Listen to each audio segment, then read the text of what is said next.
HIPcast is brought to you by Enterprise Social Record, and today's sponsor of our bonus episode is Faircode. Are you looking to maximize your hospital's revenue and streamline patient documentation? Introducing Faircode, your trusted partner in DRG reimbursement optimization. Faircode's 100% board-certified physicians collaborate seamlessly with your coding, CDI, and medical teams to conduct lightning-fast chart reviews, pre-bill, and post-discharge to ensure accurate reimbursement. Only 10 to 15% of the chart's Faircode reviews require changes, yet their recommendations result in a significant boost to a health system's cash flow. Worried about risk? Try Faircode's 13-week trial. If they can't pay for their services, they'll keep reviewing charts until they do. And by the way, historically, Faircode's 13-week trial leads to ongoing partnership with a remarkable 3-to-1 hard dollar ROI. Don't miss out on the opportunity to enhance your reimbursements. For more information about Faircode and how you can experience the maximum in healthcare revenue optimization, contact Steve Hansen at 615-600-2166. I am so excited, but I'm also going to let you know I'm a little bit disappointed in myself, Seth, that I failed to send you a crown to wear for this episode. We are going to do King for a Day. We're going to talk about this. We're going to talk about the articles that Seth has been posting, talk about some of the things. There's so much discussion on LinkedIn and Facebook and in text messages and emails about the status of AHIMA and membership benefits, membership value, the choices that have been made, in the last decade, more than a decade, about our finances and the path that we're on and how we are a membership organization that seems to be losing their way or have already lost their way significantly in terms of membership being the focus. So today we're going to play King for a Day, and I am turning the tables. And today, Seth is going to not be the interviewer, but the interviewee, which is awesome. How do you feel about that, Seth? I'm not a fan. I know, and I'm so excited to needle you today. It's so great. I'm so thrilled to do this. So let's just dive right in. So first of all, I want you to explain to the listeners that may not be familiar with this concept. What is King for a Day? What does that mean? And then also, I want you to tell us what inspired you to write these articles and play the game King for a Day. Sure. Well, that's a great question. Thank you, Shannon. Oh my goodness. I don't like being on this end of it, but I know, it's great. we will get through this. A lot of this started when back in the fall after the House of Delegates meeting, you and I recorded a post HIMA 24 and a post HOD sort of review, because you attended those, and in that review there was a lot of discussions around the finances from our delegates and the issues with the bylaws and those type things. And then suddenly the foundation closes, and then a few days later the CEO just up and resigns, and we're sitting there going, what in the world? So it set me off on this path of going, all right, well, what is actually going on in the finances? Well, the Form 990, the IRS forms for a nonprofit, since AHIMA is a C6 and the foundation was a C3, are public data. It's public knowledge. And we were getting towards the end of the year, and things were calming down for the day job a little bit. I was in the middle of this sort of finance review and finance revolution for our state association, because I now run the business side of the state association, and we've been in some financial struggles, and we're coming out of that. So I thought, well, I'm going to go. I've got some time here during the Christmas break to look at the finances. And it started really opening my eyes to, I don't want to be negative and say mismanagement, but the unfortunate. I'll say it for you, mismanagement, but you can say the kinder words. Well, I tell you, it pointed a spotlight at me saying I've served on the board for our state association as a 2-time president, and I've served in the House of Delegates twice. I've volunteered with AHIMA and my state association for 20 years. Mm-hmm. And shame on me for not digging into the finances when I was on the board and as a House of Delegate or just as a member. That, shame on me. And that's the spotlight turned to me going, why have you not been engaged as someone who's been volunteering and leading in this? So I went down this path of trying to figure out, where is the problem? Where are we bleeding out in the finances, and what does that look like? And it's ugly. The finances are ugly, unfortunately. And I've got a post about the finances completely, but it reminded me of the King for the Day exercise I used to do when I ran the IT organization at a health system. So 1,000 years ago, I moved from the traditional HIM role as an HIM director and privacy officer over to IT to run the EMR transition during the Affordable Care Act revolution with high tech, right? Absolutely. So we used to do this exercise called King for the Day. We'd bring these teams together and say, take your application analyst hat off, take your desktop support analyst hat off, take your director of access hat off, whatever the person was, and let's come together, and you can now, you're the king for the day. You can make any decision that you want. But the way we would position the question or the conversation is, we could, if we could. Mm-hmm. Right. So for those listening to this, I'm moving my arm to the left. There's a blank, could achieve X if we could do X, right? That's right. Okay, and it kind of said, all right, I'm going to write an article. I'm a note taker. So I was like, I got to write this down. So I sat down and I wrote, if we could, whatever, we could, whatever, for HIMA. And I think I gave the example of, if we could stop gaining weight in December, or we could stop gaining weight in December if we could stop eating all the Christmas treats. Right. So it was funny, when I went to my mother's house for Christmas, the 2 things that I asked for were her deviled eggs. Oh my goodness, they're amazing. But if you look at how many calories are in a deviled egg, and it's like I'm popping them like they're Tic Tacs. And then I wanted her bread pudding. She makes her bread pudding is unbelievable. And it was funny. She texted my 10-year-old, and my 10-year-old asked for the exact same thing. Your 10-year-old has the phone. Oh yeah. Oh, Seth. Okay, sorry, I don't want to go down that rabbit trail. Continue, please. It's very locked down. They don't have access to the outside world. But I don't want to talk to you about that. She's at the gym all the time, so I need to have the ability to communicate with her at gymnastics when she finishes. So things that surprise me. Welcome. So I started with the HIMA King for the Day, asking the question, we could stabilize our membership and profession if we could reprioritize AHIMA's stated mission. There's a very big problem with our membership decline, and we've got to stabilize it. And how do we do that? Well, we have to refocus our mission. And I started thinking back of where did we as a profession, where did we as an association start to see the decline? And it really points back quite a bit to when we removed credentialed leadership from the association. Yeah. And we went through, I blame the ICD-10 distraction, because we made a ton of money during ICD-10 as an association on services and products and whatnot. And then we kind of lost focus. We started chasing that product revenue again, and we lost focus that the member is the priority. The profession supports that particular member, and we need to do that. So that was the first thing, is we've got to start to reprioritize AHIMA back to being a membership organization, which is what a 501c6 is from a tax perspective.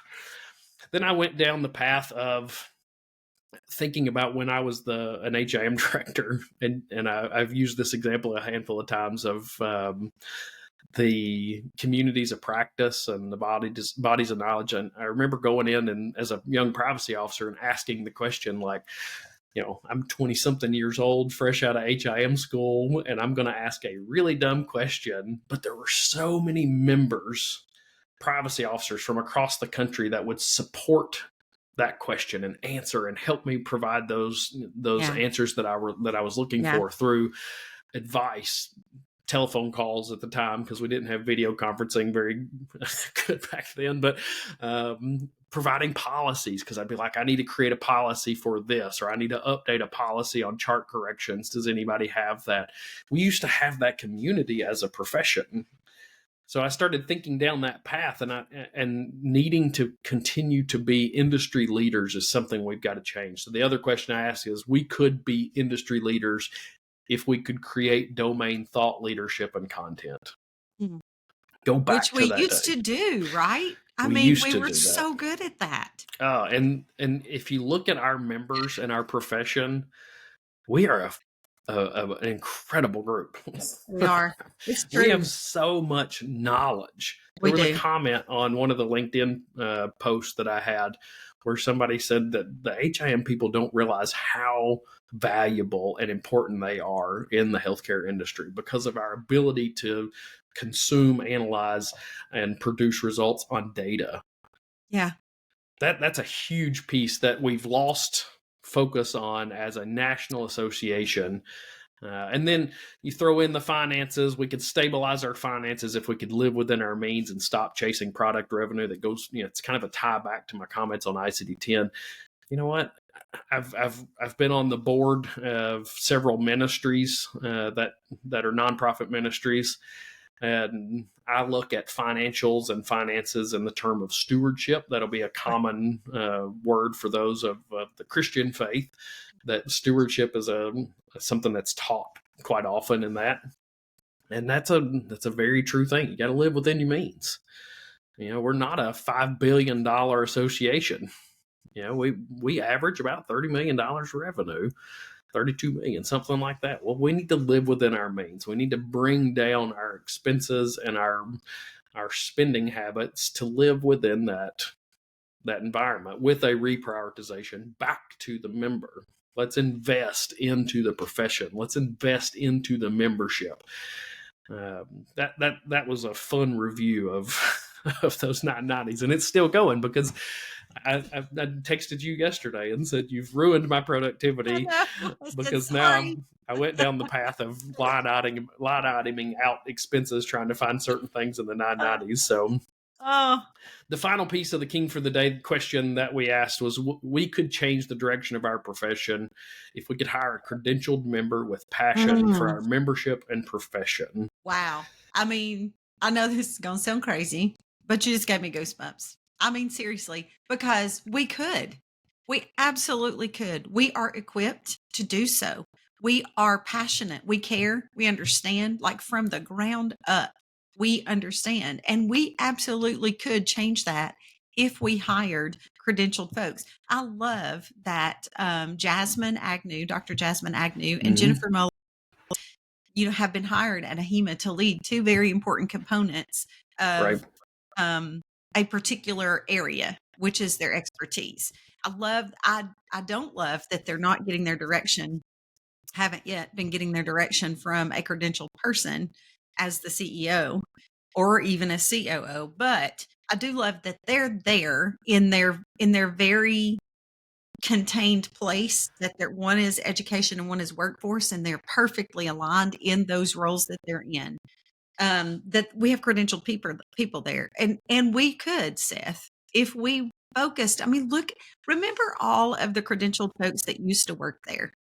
Julie Pursley was there for so long, and she was reduced in a workforce, reduction. I don't know what else to say. I don't know how else to say that. Keith Olenek, he was a phenomenal health information professional. He's amazing, yeah. And he is. Cheryl Martin, Cheryl. I love talking to Cheryl. I know, she's so fun. I'm going to say, sorry, listeners, if you have sensitive things, just plug up your ears for just a second. But the very first time I saw Cheryl on stage at an AHIMA meeting, and she was the CIO or CHIO. I can't remember exactly what her title was, but she said very plainly, okay, cover up your ears. You might have to edit this out, Seth. She said, somebody's got to have the balls to do this. I was like, I love that woman. She was awesome. She just said it. I remember her saying, and I think I looked at you and said, did she just say balls? Yeah. Oh my goodness. But we do have that, Seth. And I appreciate that you really did give me goosebumps with that one. Because we have the membership to do this. We have the expertise. We have, and I came to the end of that King for the Day kind of exercise, and I called it CEO for the Day, right? Because some people will have a negative connotation with King, but that was just the name of the exercise. So I changed it to CEO.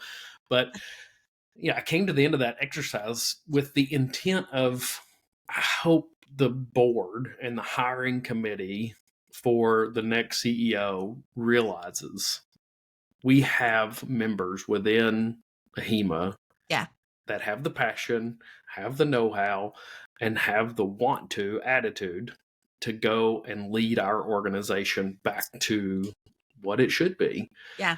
And I came out of that entire exercise really just with the intent of pointing that group, the hiring committee, to internally. Our profession. Look internally first. Don't go hire a headhunter. Don't go spend $100,000 on a consulting firm to find somebody else that doesn't know who we are, doesn't understand what we do, has never lived in the basement of a hospital with all the dust mites and rats in the medical room or medical record department.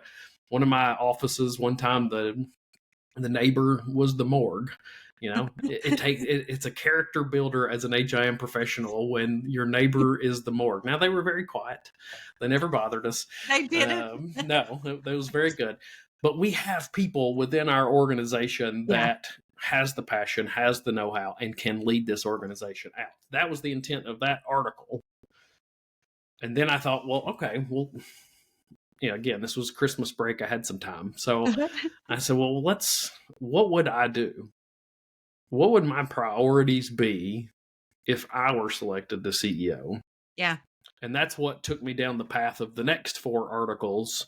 Yes. Okay, well, let's pontificate on what Seth Johnson would do as CEO, not for the day, but CEO of our organization. And that's what took me down the path of the 4-part priority series. Yeah. And I love the comments that I've been seeing on LinkedIn related to your articles. I've seen some people sharing and posting and talking about it. I've seen people commenting on the articles themselves. It's incredible, the things that I've seen. Some of the things that we hadn't talked about that were issues for people are being, kind of discussed in there. What I've seen is a reception of yes, a credentialed person who has a passion for the profession that's evident by the engagement that they've had for, their career or whatever. And who understands where our challenges are. Even if you don't understand the challenges internally within that culture of the AHIMA organization, we understand the impact it's having on us as a profession. So how have you seen that being received? So I think everybody understands, by the way, the King for a Day thing. It's like, we can do this if we could do this. We could achieve these things if we could focus on or make changes to or whatever. So how have you seen the CEO for the 4-part series? How have you seen that be received? Yeah, the Vision series has been a lot of fun, right? I typed that up and then had my wife look at it. I had a few other people look at it and say, am I way off base here? Just because we have a lot of really good folks in our membership. So I floated at a few people saying, hey, this is, I have to put my thoughts on paper. And there was quite a bit. That's why I did it in a 4-part series, because I was surprised at how much I typed up. Back in my HIM school days, you'd write a 10-page paper and I'd sit there and struggle. You'd repeat the same concept 4 times in 4 paragraphs just to try to get to your page count. With this, I was just going, just absolutely typing. But the reception of those articles has been really amazing. Something that I didn't expect. I thought people would appreciate it and be like, yeah, that's a great idea or whatnot. The thing that's really surprised me is the number of text messages, emails, and LinkedIn messages that I've received from former members, former staff members, people that are considering dropping their membership because of the struggles and the challenges and where they see the direction going. And there was a person that messaged me and said, I don't think there's a future for me in this profession anymore, at least with this association. And she said she just happened to come across one of those articles and she started reading it and going down that path. And she's like, if you could change this and get us as a profession, we as the membership, back towards this path of what we once were, she's like, I would be right back in it. I saw a person that was a former delegate and served on a state association board that had messaged that was considering just dropping all of those all of the membership, and with that goes your credentials, because the industry itself unfortunately is losing its understanding of the credentials value. So we've got to turn that back around. So as I wrote that vision series, the 4 priorities, and there's so much content within those 4 priorities, but the 4 priorities, very first one, we've got to change our mission. And I simplified it and said, promote the members and the profession. Every decision, every activity we should do as an association is to promote the member and the profession. Well, promote also lends itself to growth. So not only are you promoting us as we are today, but you're promoting us by continuously focused on what is today, but also what is the future in terms of content and upskilling and changing education. Yeah, that's amazing. So that leads to the second priority. Well, the first one, promote the members and the profession. Every decision, everything should be balanced with that. And what you mentioned on the content leads to the second priority, which is to lead the health information domain. That's awesome. We need to get back to content creation.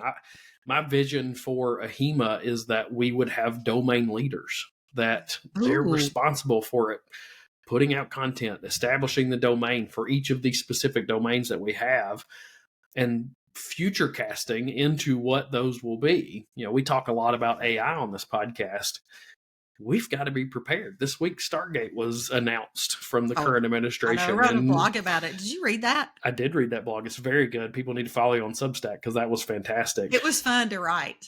It kind of flowed out, so it was great. Yeah, but you're right. So that domain leadership, we've got to get back to that, because that domain content supports our members, but it also establishes value for the credentials of the profession. With that value, the third priority is ensuring financial stewardship. I've kind of talked about that. Yeah. We need to completely reorganize how we do things at AHIMA to live within our means and to stop chasing product revenue. There is a place for that with the HC Pro acquisition. There is a place for it, but from an AHIMA perspective, which is a 501c6, they are a membership organization. AHIMA needs to focus on the member and the profession, and then the for-profit side, which HC Pro is the subsidiary, can focus on the revenue generation through products and services and sales and those type things. And then I'll just throw in the final priority. The fourth one is to strengthen collaboration with academia and recruitment of young people or anybody into our profession. One of the things that when I took over the state association, I was invited to join some of the central office leader calls for other state association executive directors, and hearing them talk and share about programs that are closing. They're losing HIM schools because they can't get enough students in it. So the university's saying, okay, well, that's out. That program's no longer part of it. That's scary. That should scare us all. The fact that AHIMA was suing CAHIM, the accreditation body of the schools, is insane to me. We should be in partnership with KHIM. We should be providing KHIM with, this is the domain expertise. This is the domain minimum requirements for schools to hit. And KHIM goes out and accredits those programs as a third party, but with our domain expertise provided into them. Not suing them, because we won't get into that. There's a lot that's not in there, but that's crazy. Luckily, that's been dropped. But we need to support our schools. We need to support these program directors that are left out on a vine to try to keep their programs going, and let's help them recruit. Let's bring back value into our profession and to our credential to bring students into our programs. Man, I know we haven't talked about this together, you and I. I've talked about it certainly separately. You probably have talked about it with other folks too, but for the first time in our history, at least in a very long time, our population is declining in terms of births. We do not have as many births. Now, I know that seems like an off the wall topic, but from a macroeconomics perspective, in 20 years, we're going to have less people to compete to get. There are going to be less people in the pool for us to compete and go after. And so you're talking about partnering with academia and recruitment for that, and that recruiting pool is going to be smaller. And so from a longevity perspective, Seth, what you're talking about is fantastic, because if we reclaim the domains and really own and lead those, there will only be one home for them.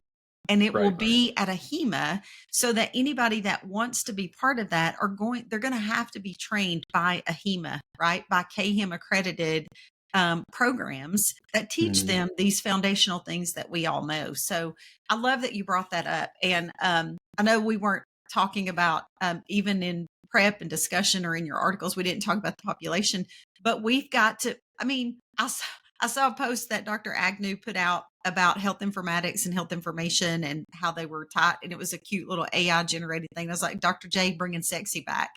And I loved it too. It was like, she was more powerful than Justin Timberlake bringing sexy back. But what I was thinking is, we have to be so aggressive with aligning our domains and owning them that we become more confident and have these conversations with more confidence, so that we invite more people in. That's right. And then we have to sell it. Yeah.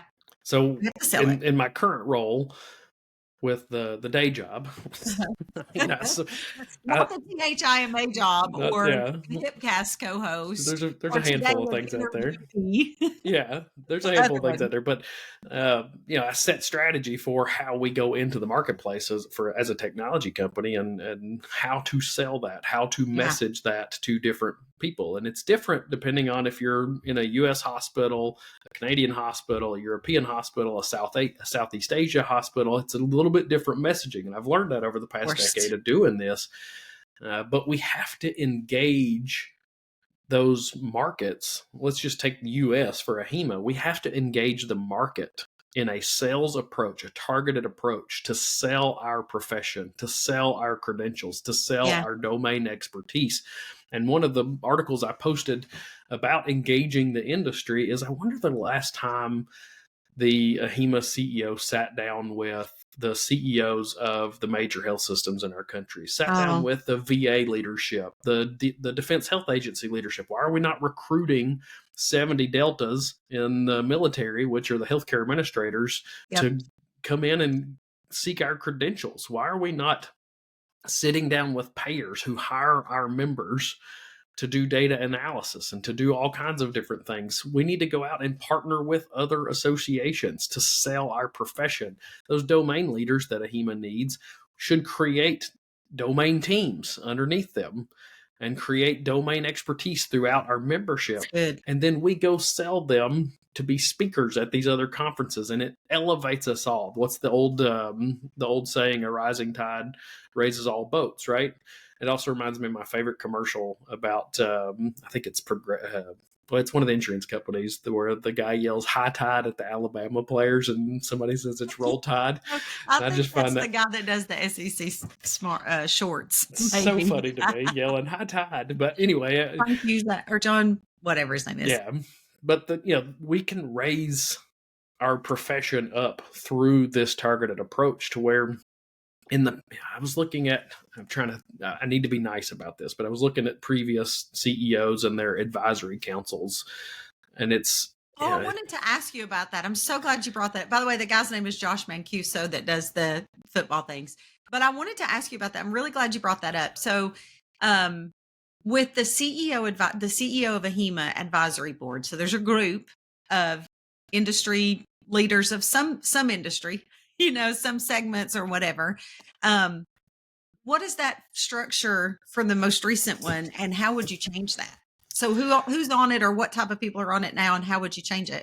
Yeah, I don't have it memorized who all is on it, but I looked at it, and there's the chief of digital something for CVS, and there's a handful of industry, like founders of a few HIM industry companies, and it was very much was on there, which is 3M. Yeah, it was very vendor focused, very Okay. HIMS is a very big vendor organization, right? With a small membership component, to where a HEMA should be a large membership component with vendors supporting that. And in my mind, the CEO advisory should be members, should be industry leaders from within our membership. I think about Dr. John's. I was laughing. Somebody, there was a comment on LinkedIn about somebody talking about their Habdolac books, or Habdolac. I can't remember how to say the name, but I was like, I had that book.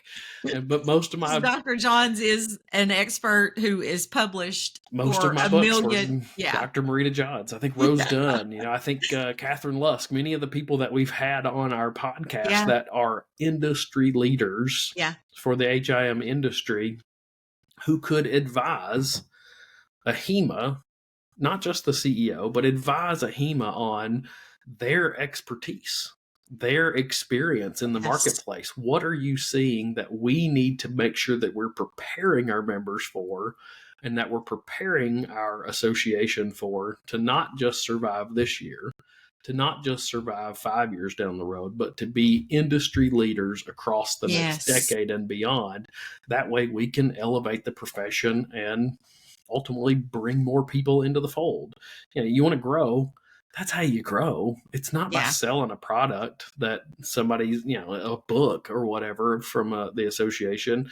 It's increasing the value of the credentials in the profession. Yeah. Yeah. Again, bringing sexy back. I mean, it really is. In the House of Delegates meeting, there was a House of Delegates meeting where I called that song out, and Tanya from Florida yelled "Big Sexy," and I earned that nickname, "Big Sexy" from Tanya back then. And because I said in that meeting we were going to bring sexy back to HIM, and that was when that song was real popular. That was so long ago. It was 1,000 years ago. It was a long time ago. And here we are, still working on our bodies to bring it back. We're getting there. We're getting there. It's a process. Hey, listen, you mentioned HC Pro a minute ago, and you and I've had lots of conversations about HC Pro, and I see value just because I'm very capitalistic focused, which I don't mean to take away from membership focus, because you are definitely so focused on membership, and we need to be in these conversations. But what are some ways that HC Pro can be assimilated into a HEMA, and how can we, there's got to be some shared resources that make sense for both, right? And I think the previous CEO was working on sharing some of those resources, which is a great operational excellence decision. But how can we assimilate, and in doing so, how can we make sure that HC Pro stays viable, but also while supporting the mission of AHIMA, which should be promoting the membership in the profession, right? Yeah. And you and I have had several heated conversations via text and just telephone on post that acquisition, because, and I've gone back and retrospectively thought about why I was so negative on that. And it was the 40% rule. And you want to look at some fun comments, get on Facebook and look at every comment section of an AHIMA post around the 40% rule. And I was very negative on the HC Pro acquisition because of the 40% rule. Because of the power move of the previous interim CEO to try to push that requirement. And some board members, let's be real honest, there were some board members that were very loud about pushing that 40%. And that's a painful thing. I've written about that as well. People are not going to trust those voices. So I'm just saying to the board, people are not going to trust those voices. Okay, sorry, I didn't mean to sidetrack. Go back. I give a lot of grace, and I say I don't think their intent was bad. I think their execution was wrong. And it created a downstream effect that they didn't predict, that they didn't think about with the CAs, with the members and whatnot. When they put the 40% rule in, that put a negative thought in my mind against HC Pro. I've since had to separate that and say, okay, the 40% piece and those that were involved in that, I'm sorry, that's out. You can't force revenue for a for-profit arm subsidiary of the National Association, and that's what it was. Which is a 501(c)(6). 501c6 is the HIMA, but HC Pro is not. They're a for-profit company as a subsidiary, and I don't have their financials because for-profit companies' financials aren't public. So I can't. There has to be some things that you can do to share resources and to gain value between the organizations. And I think I've gotten to the point after thinking about this over time that yes, there is value in what HC Pro does, and there is value for AHIMA in having HC Pro and Actus, right? What we need to do, huge value in the vision that I've laid out, is we don't need to force the value, which is what the 40% rule does. We need to provide domain expertise and content into HC Pro to elevate the value of the products and services that they provide that will ultimately generate revenue. Let's make them the best education out there, because they're not just reproducing other things. They're actually content leaders. They're actually putting out thought leadership boot camps and trainings and whatnot. Let's make the value of their offering so good that members want to utilize HC Pro for their education services. Let's partner with the component associations and HC Pro to support the CAs, not compete. Oh, that's good. Let's bring them together that way. Let's drive value into the product, into the service, into the offering, to elevate them up, instead of forcing value, which is not really value at all. You're just driving people away. So that's my opinion on the 40% piece in HC Pro. The 40% piece, I'm going to take a shovel and muck out a barn. We're going to muck that one right out of the barn. And and I, unfortunately, again, I give grace to those that were part of that. I don't think they did anything with ill intent. I think it was just a misunderstanding of how members actually seek education and value component associations, their local associations, and those type of things. Well, and it's true that every decision we make to implement something has downstream consequences that are unintended. So it is absolutely true that if I make a decision today, then it's going to impact something positively that I'm focused on. But there's going to be something. There's always a cost, right? There's a cost to every decision we make, and something wins and something loses. That is definitely the nature of just all economics, whether it's financial or human or relationship or whatever. Value for our members, right? So I do understand that. I will say there were some in leadership that recognized what it was going to mean from taking from the component associations. I don't think all of our board members would be part of that group, but I think there were some in leadership at the association, at the organization itself, that understood fully and didn't care. I'm glad those people aren't here anymore. That's not the board. And I'm glad those people are not representing us anymore at the organizational level. So, well, Seth, This is a great conversation, and I love that I got to interview you and that you did most of the talking today, and which is really rare because I talk so much. But what was your main kind of focus or reason for posting this series of articles? What would you want to get out of this? Like, what did you want? What was your messaging? What did you want to say? Yeah, the primary message is to the hiring committee, to the board. There are people within our ranks. There are people that are members of this organization who have the experience, who have the passion, and are willing to roll up their sleeves to go and lead our organization back to what it was and what it can be in the future. To look within, whether it's me or whether it's someone else, look within. There are so many talented people within our membership that we could. There's no reason that we need to go outside. This is an internal conversation. There are so many people inside of our association within our membership that could do an amazing job.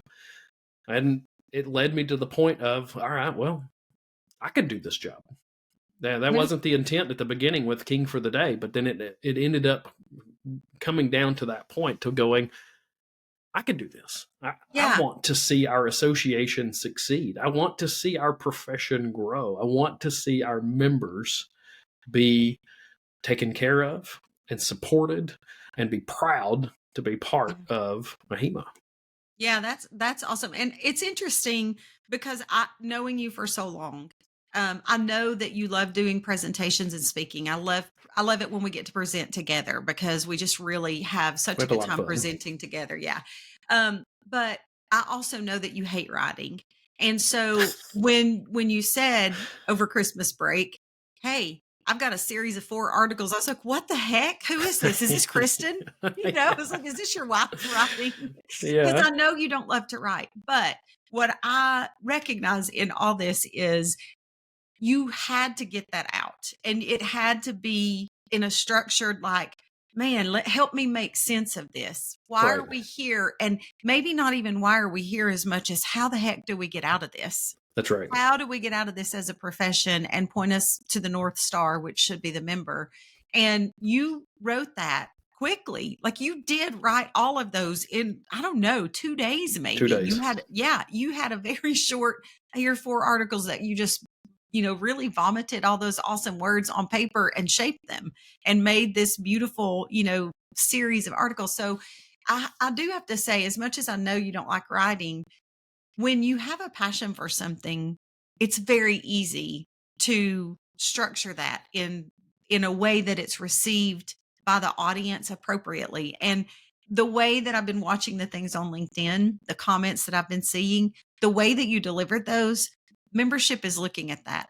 It resonates with our members who are reading that. I've seen tough questions out there on some of your articles, but I have not seen anything that doesn't say, yes, we have to point back toward the membership. Yes, please, let's lead in these domains. Yes, please, let's focus on the credentials with and KHIM not being, an adversary.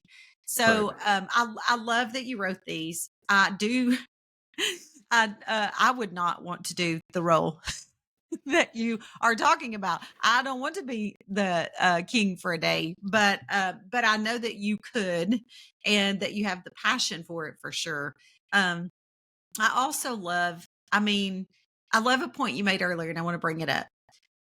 When we were talking about the finances and we were talking about, how the board has allowed this to unfold, and they have, we can't deny that. But I will say, from the point of grace and just reality, you said even with THIMA, you didn't necessarily dig in the way that we should have. And I think that's 100% true for our current and previous boards for AHIMA. There's a culture of how you look at financial reports. When you come on as a new board member, hey, here's the financial reports. Okay, well, what do we do here? Everybody, you just follow the motions, right? Because you've got a board buddy that's kind of mentoring you. They were mentored by their board buddy who was mentored by theirs. And so I think the financials come from a place of this is how we look at, this is the reports they send us. And Yeah. this is, as long as this and this and this are okay, we don't really have any questions to ask because we're not CPAs, right? I mean, Rose Dunn is, but most of the rest of us are not. But I think, to your point about the board, they did not have the full understanding of the impact of the 40%. And also the culture of, hey, this is how it's always been done. We just go and look at the reports and this is what we have. That just has to be blown up, right? There can be a status quo. Full transparency is coming. Got to be full transparent. So I appreciate what you said. Well, this was amazing. Thanks for playing CEO or King of the Day. Gosh, I'm really sad I didn't send you a crown or text Kristen girl tiara. A tiara would have been better. But all right, Seth, this was great. Any final thoughts? We'll see what the future holds. I think that we're at a pivotal point for our association and for our membership, and it's going to be an interesting 2025. But this was more fun than I thought it would be. I did enjoy it. I would rather be the interviewer than the interviewee, but we had a good time. It remains true that we just have a conversation and the guests are comfortable, right? Yeah, exactly. So, all right. Well, Shannon, thanks for doing this. And until next time, my friend. Thanks for coming on. I'll see you next time, buddy.